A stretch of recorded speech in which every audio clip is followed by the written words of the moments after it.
जी, नमस्कार दोस्तों, ज्ञानाला में आपका स्वागत है और हम लोग तैयारी कर रहे हैं ईएमआरएस एग्जामिनेशन 2023 की। जैसा कि डेली हम लोग करंट अफेयर्स के 10 क्वेश्चंस की प्रैक्टिस करेंगे। आज भी हम 10 क्वेश्चंस की प्रैक्टिस करेंगे। मेन फोकस रहेगा कि हम लोग एजुकेशनल करंट अफेयर्स को डील करें। तो बिना स्किप किए हुए 1 से लेकर 10 क्वेश्चंस आप लोग ध्यानपूर्वक देख लीजिएगा और नोट कर लीजिएगा। तो चलिए शुरुआत करते हैं आज के इस वीडियो के पहले क्वेश्चन से। हाल ही में शुरू किए गए निष्ठा कार्यक्रम के बारे में निम्नलिखित कथनों में पे विचार कीजिए। निष्ठा हाल ही में नहीं शुरू किया गया, काफ़ी समय हो गया है निष्ठा को शुरू किए हुए।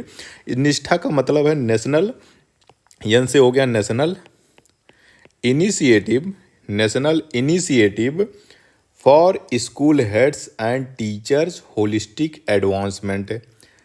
National initiative for schools head मतलब जो प्रिंसिपल हैं उनके टीचर्स होलिस्टिक एडवांसमेंट, ये इसका पूरा फुल फॉर्म है। निष्ठा का ये कार्यक्रम शुरू किया गया था, किस लिए शुरू किया गया था? आप लोग डेली जो है कहीं ना कहीं कोई न्यूज़ में छाप देता है कि गए थे डीएम साहब मिलने गए थे, गए स्कूल में और टीचर से पूछे कि बताइए भारत का प्रधानमंत्री कौन है, तो वो बता रहे हैं जवाहरलाल नेहरू। फिर कोई और जो है इसी तरह से आती है कि डीएम साहब अचानक निरीक्षण करे गए, चलने चले गए सरकारी स्कूल का। वहाँ पे उन्होंने पूछ लिया कि अब भारत का प्रेसिडेंट कौन है, तो कोई कुछ बता रहा है, कोई कुछ बता रहा है। तो इस तरह से जो शिक्षा की स्थिति है, टीचरों की स्थिति है, निष्ठा कार्यक्रम इसलिए शुरू किया गया है कि जो शिक्षक पढ़ा रहे हैं उनकी भी ट्रेनिंग हो, उनको भी पढ़ाया जाए, उनको भी प्रशिक्षण दिया जाए। ज़रूरी है इसलिए क्योंकि क्षमता निर्माण तभी होगा क्योंकि हमेशा अपडेट रहनी होगी। लोग जो नए बच्चे जा रहे हैं वो काफ़ी पढ़े हुए जा रहे हैं, बीएड कर रहे हैं, सब कुछ कर रहे हैं, कंपटीशन पास कर रहे हैं, लेकिन जो पुराने हो जा रहे हैं धीरे धीरे, तो अगर वो लगातार टच में नहीं है अपनी किताबों के साथ और नई चीज़ों के साथ, नई टेक्नोलॉजी के साथ, तो वो फिर पुराने होते चले जा रहे हैं। उनका ज्ञान भी उसी तरह से चलता कम होता चला जा रहा है। तो इस तरह से जब कभी निरीक्षण होते हैं डीएम साहब या कोई भी उच्च अधिकारी जब किसी सरकारी स्कूल का करता है, या कोई मीडिया वाला पर्सन चला जाता है, कुछ किसी से पूछ लेता है, तो इस तरह के सवाल जवाब सामने आते हैं। तो बहुत ही बुरा लगता है, बहुत ही भद्दगी महसूस होती है, शर्मिंदगी महसूस होती है कि हमारे सरकारी स्कूलों के टीचर जो हैं उनकी स्थिति क्या है। निष्ठा कार्यक्रम इसी चीज़ को सही करने के लिए है कि ये कार्यक्रम शुरू किया गया। निष्ठा, जैसा कि आप सभी जान गए, कि national initiative of school heads teacher holistic advancement. क्या है ये? एकीकृत शिक्षक प्रशिक्षण के माध्यम से स्कूली शिक्षा की गुणवत्ता में सुधार के लिए एक क्षमता निर्माण कार्यक्रम है। दूसरा ऑप्शन ये कह रहा है कि यह पहल अपनी तरह का पहला है जिसमें सभी राज्यों और केंद्र शासित प्रदेशों के लिए राष्ट्रीय स्तर पर मानकीकृत प्रशिक्षण मॉड्यूल विकसित किए गए हैं। निष्ठा समागम शिक्षा की केंद्रीय क्षेत्र की योजना के तहत है। केंद्रीय क्षेत्र नहीं, ये सबके लिए है। तो ये मेनली इसमें ऑप्शन ये है कि ए भी एक और दो दोनों सही हैं, दो तीन दोनों सही हैं, या सभी सही हैं। तो इसमें दो ऑप्शन आपका सही है, एक तो पहला सही है और दूसरा सही है। निष्ठा, जैसा कि हमने कहा, निष्ठा क्या है? जो स्कूल हैं, सरकारी स्कूल के जो शिक्षक हैं उनके प्रशिक्षण यानी उनकी ट्रेनिंग का एक कार्यक्रम है। उनको शिक्षा दी जाएगी, उनको ट्रेनिंग दी जाएगी, जिसमें क्या क्या है, ढेर सारे मॉड्यूल बनाए गए हैं, ट्रेनिंग मॉड्यूल बनाए गए हैं निष्ठा के तहत, और सबको इस ट्रेनिंग को पास करना होता है। सरकारी स्कूल में जो भी टीचर पढ़ाते हैं उनकी ट्रेनिंग के लिए आपको इस मॉड्यूल में आपको जो ट्रेनिंग कराते हैं। उसमें ये बताते हैं कि बच्चों को कैसे पढ़ाना है, बच्चों की क्षमता का निर्माण कैसे किया जाए, बच्चों में क्वेश्चन पूछने की भावना कैसे विकसित की जाए। तो इस तरह से एक ट्रेनिंग होती है, टीचरों की होती है, अध्यापकों की होती है। दूसरा यह है कि यह पहल अपनी तरह से पहला है। जी हाँ, अपनी तरह का पहला, और पूरे विश्व में इतना बड़ा शिक्षक ट्रेनिंग कार्यक्रम अभी तक कहीं पे चलाया नहीं गया था। यह विश्व का सबसे बड़ा शिक्षक ट्रेनिंग प्रोग्राम है निष्ठा। इसे आप लोग याद कर लीजिए, दोनों पॉइंट सही हैं। निष्ठा। चलिए और शुरुआत करते हैं दूसरे क्वेश्चन से। किस राज्य ने बालवाड़ी योजना की शुरुआत की? बालवाड़ी जैसे आंगनबाड़ी होती है वैसे क्या होती है? बालवाड़ी होती है। इस योजना की शुरुआत कहाँ की गई?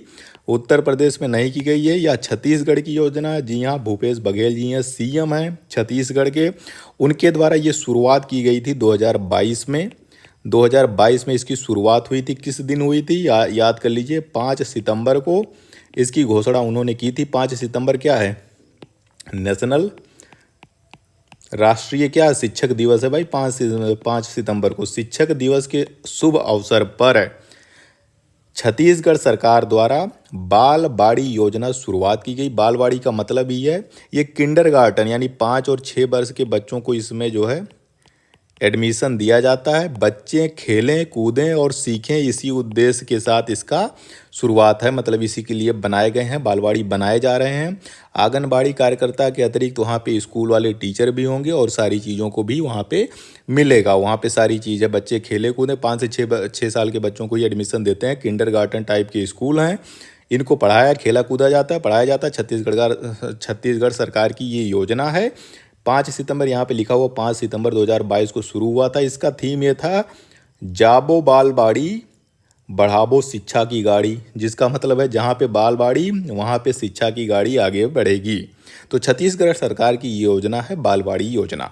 तीसरा क्वेश्चन है कि छत्तीसगढ़, एक और चीज़ आ गया छत्तीसगढ़ का, 2 योजना आ गई आज। सुघर पढ़इवे योजना किन विद्यालयों में पढ़ने वाले छात्रों के लिए है? असल में छात्रों के लिए नहीं है। सुघर पढ़इवे योजना, सुघर मतलब होता है अच्छा, पढ़इवे मतलब होता है पढ़ाना, योजना अच्छा पढ़ाने वाली योजना है। ये कहाँ की है? सुघर पढ़इवे योजना सरकारी स्कूल कॉलेजों की है, नई कॉलेजों की नहीं है। ये सरकारी प्राथमिक और माध्यमिक विद्यालयों की है, जो बेसिक के हैं, बेसिक और मिडिल स्कूल हैं, उनके लिए ये योजना शुरू की गई थी, सभी के लिए नहीं है, निजी स्कूलों के लिए भी नहीं है। छत्तीसगढ़ सरकार ने ये शुरू किया गया कि जो इनके यहाँ सरकारी स्कूल हैं प्राथमिक और माध्यमिक के, उनमें शिक्षा की गुणवत्ता को सुधार करने के लिए इन्होंने सुघर पढ़इवे योजना की शुरुआत की थी। ये भी योजना 2022 में शुरू हुई थी। इसकी शुरुआत हुई थी 14 नवंबर को। 14 नवंबर को इसकी शुरुआत हुई थी। 14 नवंबर को क्या है? बाल दिवस है। याद करिए भाई, सब जोड़ के रखिए, बाल दिवस है। सब एक दूसरे से कनेक्ट होती है, याद रखिए, याद करने में आसानी होती है। जितना आप कनेक्शन फैलाएंगे अपने ज्ञान का, एक से दूसरे से कनेक्ट करते जाएंगे, चीज़ें उतनी ज़्यादा आसान हो जाती हैं, याद करना भी उतना आसान हो जाता है। तो सुघर पढ़इवे योजना जो है 14 नवंबर को शुरू किया गया था, 2022 में शुरू किया गया था। छत्तीसगढ़ सरकार की योजना है। सरकारी जो प्राथमिक हैं, बेसिक स्कूल हैं, प्राइमरी स्कूल हैं और जो माध्यमिक विद्यालय हैं, उनके लिए योजना शुरू की गई थी। योजना के तहत ये है, स्वैच्छिक योजना है।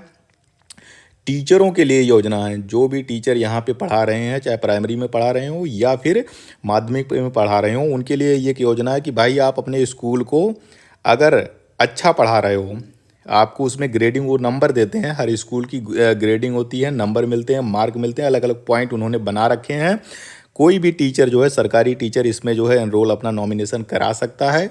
अगर उनका स्कूल चुना जाता है तो उसमें 3 तरह के इनाम है। एक तो है प्लैटिनम है, प्लैटिनम में अगर चुना जाएगा तो 1 लाख रुपए का पुरस्कार है, 1 लाख रुपया दिया जाएगा, उस टीचर को दिया जाएगा। अगर गोल्ड मिलता है, गोल्ड आप पाएंगे तो 50,000 रुपया मिलेगा। और तीसरा है सिल्वर अगर मिलता है आपके स्कूल को तो आपको 25,000 रुपया मिलेगा। तो ये योजना, ये एक सुघर पढ़इवे योजना ये है कि भाई स्कूल के टीचर ही अपना ध्यान दें।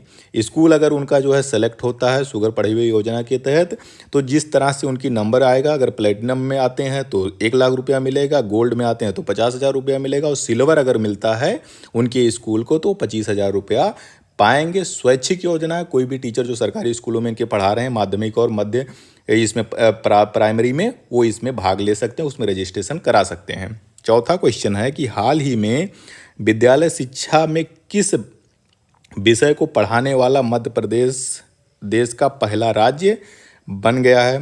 राष्ट्रीय शिक्षा नीति 2020 इनकी यहाँ लागू हो चुकी है। एनईपी जिसे कहते हैं, एनईपी यानी नेशनल एजुकेशन पॉलिसी 2020 जो है वो लागू कर दिया है, एमपी में लागू है। ठीक है, तो ये पूछ रहे हैं कि किस विषय को पढ़ाने वाला एमपी देश का पहला राज्य बन गया है, ये पूछा जा रहा है। जैव विविधता बहुत पहले से पढ़ाई जा रही है, तो इसके लिए जो जरूरी नहीं है तो सब पढ़ाते हैं। पहला राज्य क्या, सारी जगह पे जैव विविधता पढ़ाई जाती है। मनोविज्ञान, मानव मनोविज्ञान, ये भी सब जगह पढ़ाए जा रहे हैं, सारी जगह पे है। नाटक कला सब जगह पढ़ाई जाती है। बत्ता क्या है? आर्टिफिशियल इंटेलिजेंस, जिसको कृत्रिम बुद्धिमत्ता कहते हैं, एआई कहते हैं। ये 8वीं और 9वीं की कक्षा में इन्होंने आर्टिफिशियल इंटेलिजेंस को पाठ्यक्रम में शामिल कर लिया है। इनके यहाँ 8वीं और 9वीं की कक्षा में आर्टिफिशियल इंटेलिजेंस यानी कृत्रिम बुद्धिमत्ता पढ़ाई जाती है। कृत्रिम बुद्धिमत्ता का मतलब है तो आर्टिफिशियल है, तो कृत्रिम है, आर्टिफिशियल है। अब ये आर्टिफिशियल क्या हो सकती है, कोई मशीन हो सकती है, कोई कंप्यूटर हो सकता है, कोई रोबोट हो सकता है, लेकिन बुद्धि उसकी सोचने की होगी, मनुष्यों जैसी होगी। सोचेगा मनुष्यों जैसा, बोलेगा मनुष्यों जैसा, लेकिन होगी वो मशीन। इसी का नाम है कृत्रिम बुद्धिमत्ता, ये आर्टिफिशियल इंटेलिजेंस। मध्य प्रदेश सरकार द्वारा अपने यहाँ के 8वीं जो सरकारी स्कूल यहाँ के हैं 8वीं और 9वीं में कक्षा में इन्होंने जो है इस पाठ्यक्रम में उन्होंने शामिल कर लिया है। चलिए 5वां देखते हैं कि भारत का पहला रेलवे विश्वविद्यालय कहाँ पे बना हुआ है। पहला रेलवे विश्वविद्यालय गुजरात में, बंगाल में, उत्तर प्रदेश में या कर्नाटक में। राइट आंसर है गुजरात। गुजरात का बड़ोदरा शहर है, बड़ोदरा। बड़ोदरा में पहला, देश का पहला रेलवे विश्वविद्यालय बनाया गया है। इसका पहले नाम था India's first rail and transport university, इसका नाम था। अब इसका नाम कर दिया है गतिशक्ति, गतिशक्ति विश्वविद्यालय, गतिशक्ति विश्वविद्यालय नाम चेंज कर दिया गया है। ठीक है, तो पहले इसे जाना जाता था क्या जाना जाता था, national rail and transportation university के नाम से जाना जाता था, जिसका नाम कर दिया गया कि ये गतिशक्ति विश्वविद्यालय के नाम से जाना जाएगा। बड़ोदरा गुजरात में है ये ट्रांसपोर्टेशन, और यहाँ पे बीबीए या फिर आप बीसीए यहाँ से कर सकते हैं। इस यूनिवर्सिटी से आप ट्रांसपोर्टेशन में कर सकते हैं, ट्रांसपोर्टेशन मैनेजमेंट में कर सकते हैं, टेक्नोलॉजी में कर सकते हैं। 6वां क्वेश्चन है कि भारत सरकार के निम्नलिखित में से कौन सा मंत्रालय जून 2020 में शुरू किया गया गरीब कल्याण रोजगार योजना का नोडल मंत्रालय है। एक योजना शुरू की गई थी 2020 में भारत सरकार द्वारा, गरीब कल्याण रोजगार योजना, गरीब कल्याण रोजगार योजना। तो अब ग्रामीण है, देख लीजिए, अब ऐसे ही भी लगा लीजिए भाई, इसमें ग्रामीण है तो कौन सा होना चाहिए भाई, गरीब कल्याण है, गरीब कल्याण है, रोजगार योजना है, बेसिकली कहाँ पे होना चाहिए, ग्रामीण क्षेत्र में होना चाहिए। ग्रामीण विकास मंत्रालय, जल शक्ति मंत्रालय, आवास एवं शहरी मामलों के मंत्रालय या श्रम और रोजगार मंत्रालय। शुरुआत इसकी की गई थी ग्रामीण विकास मंत्रालय की योजना है उसके द्वारा शुरू किया गया था। जब 2019 में कोरोना का काल आया, लॉकडाउन लगा, लंबा लॉकडाउन लगा, तो दिल्ली और मुंबई में जो भी हमारे यहाँ यूपी, बिहार, एमपी, झारखंड, उड़ीसा, इन सब 6 ऐसे स्टेट थे, ये मेनली 6 स्टेट में ही शुरू की गई थी, जहाँ के मजदूर जो है बाहर जाके काम करते हैं, महाराष्ट्र में, दिल्ली में, कलकत्ता में जाके काम करते हैं।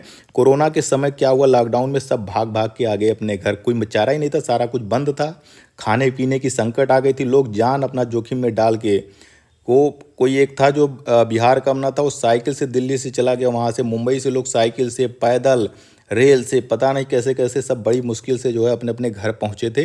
तो जब गांव ये पहुँच गए सारे लोग, गांव में अब रोजगार कहाँ भाई, रोजगार होता तो लोग अपना घर गांव छोड़ के क्यों जाते। तो फिर से बेरोजगारी की समस्या गांव में उत्पन्न हुई, कि गांव में शुरू हो गई बेरोजगारी। तो सरकार ने क्या किया, तुरंत उन्होंने एक स्कीम शुरू कर दी।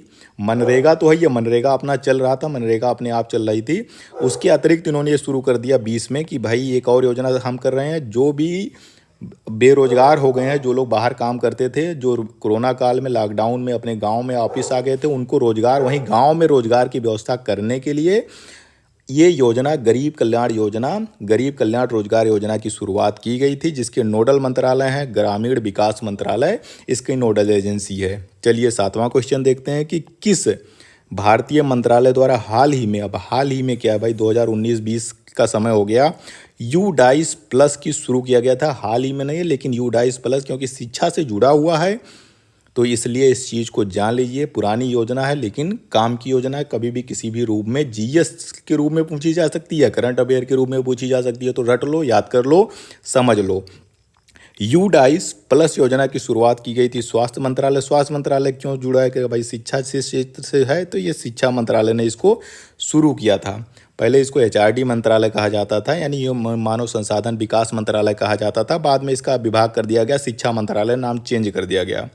पहले क्या था, एचआरडी मिनिस्ट्री होती थी, एचआरडी, एच मतलब human development, HR human resource development, मतलब एचआरडी मंत्रालय मानव संसाधन विकास मंत्रालय होता था। इसी का नाम चेंज करके जब नई एनईपी आई, नेशनल एजुकेशन पॉलिसी 2020 आ गई, तो उसमें जो है इन्होंने इसका नाम भी बदल दिया, मानव संसाधन विकास मंत्रालय का नाम कर दिया गया, शिक्षा मंत्रालय कर दिया गया। शिक्षा मंत्रालय ने यूडाइस प्लस की शुरुआत की है, एक योजना, एक स्कीम है।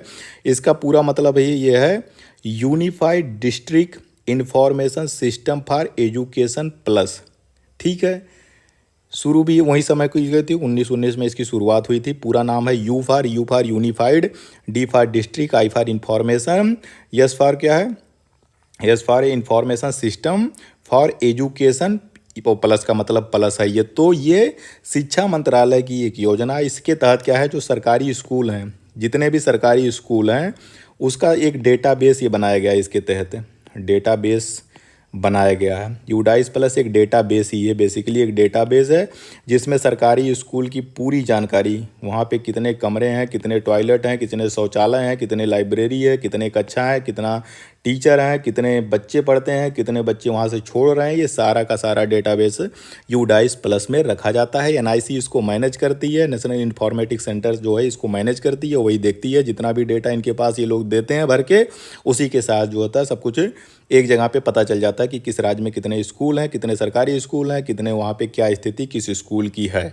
चलिए 8वां क्वेश्चन देखते हैं कि छात्रों के बीच डिजिटल प्रशिक्षण मतलब डिजिटल ट्रेनिंग को प्रोत्साहित करने और संबद्ध और असंबद्ध क्षेत्र के बीच डिजिटल विभाजन यानी डिजिटल डिवाइड को पाटने के लिए लद्दाख के उपराज्यपाल द्वारा जून 2021 में शुरू की गई योजना का क्या नाम है, वह कौन सी योजना है। जैसा कि हम सभी जानते हैं, जब से जो है धारा 370 हटी, लद्दाख क्या बन गया, लद्दाख हो गया यूटी, यूनियन टेरिटरी हो गया। जैसे दिल्ली है केंद्र शासित राज्य हो गया, वैसे लद्दाख भी केंद्र शासित राज्य हो गया। और जहाँ पे भी केंद्र शासित राज्य होते हैं वहाँ पे उपराज्यपाल होते हैं। जहाँ पे राज्य अगर होगा वो, जैसे यूपी राज्य है, बिहार राज्य है, तो वहाँ पे राज्यपाल होंगे। लेकिन अगर केंद्र शासित अगर राज्य होगा वो, तो वहाँ पे उपराज्यपाल होते हैं। जो सर्वे सर्वा होते हैं उस राज्य के उपराज्यपाल होते हैं।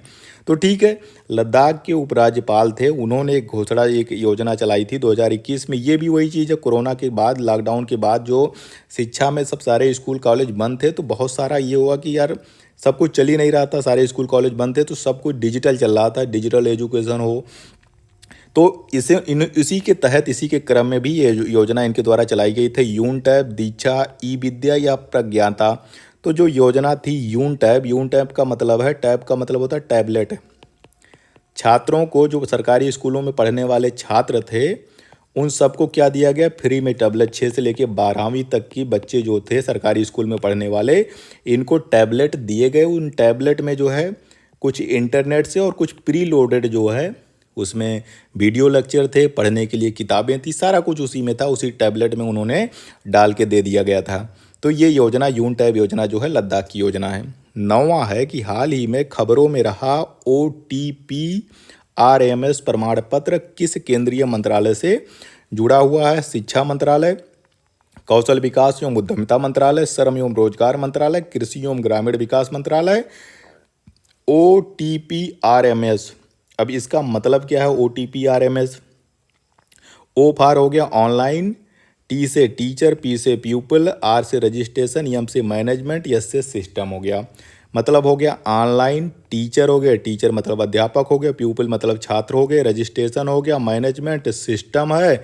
इसमें क्या किया जाता है, जो NCTE है, national council for teacher education, NCT के जितने भी सर्टिफिकेट होते हैं, आप OTP RMS में रजिस्ट्रेशन करके इसका डिजिटल NCT का जो भी सर्टिफिकेट आप करते हैं, कोर्स करते हैं, उसका सर्टिफिकेट आप डाउनलोड कर सकते हैं। और इसको आप अपने डिजी लॉकर में, डिजिटल लॉकर सरकार की योजना है, डिजी लॉकर जो आधार से लिंक होता है, अगर आपको अपना कोई भी दस्तावेज इसमें जो है रखना है तो आप इसमें आसानी से सेव कर सकते हैं। आपकी जितनी भी मार्कशीट है, आपका जो भी चीज़ है, आपका आधार कार्ड, आपकी ड्राइविंग लाइसेंस या और कोई भी पैन कार्ड, सब कुछ आप अपना इसके डिजिटल रूप में रख सकते हैं, डिजी लॉकर में रख सकते हैं। तो OTP जो है RMS जो है, NCT की जितनी भी सर्टिफिकेट हैं, आप डिजिटल कॉपी इसको यहाँ से आप बिना पैसा दिए निःशुल्क में डाउनलोड कर सकते हैं। ऐसे इस तरह का सर्टिफिकेट निकलता है, आप उसको डाउनलोड कर लीजिए या फिर उसको अपने डिजी लॉकर में सेव कर लीजिए। ये योजना शिक्षा मंत्रालय की, शिक्षा मंत्रालय के तहत ही ये सारा चीज़ चलता है। आज के वीडियो का अंतिम क्वेश्चन है, 10वां क्वेश्चन, कि मध्य प्रदेश सरकार द्वारा राष्ट्रीय शिक्षा नीति 2020 किस तारीख को शुरू की गई थी। हमने पहले कहा था कि MP ने जो है NEP, नेशनल एजुकेशन पॉलिसी 2020 शुरू कर दी है।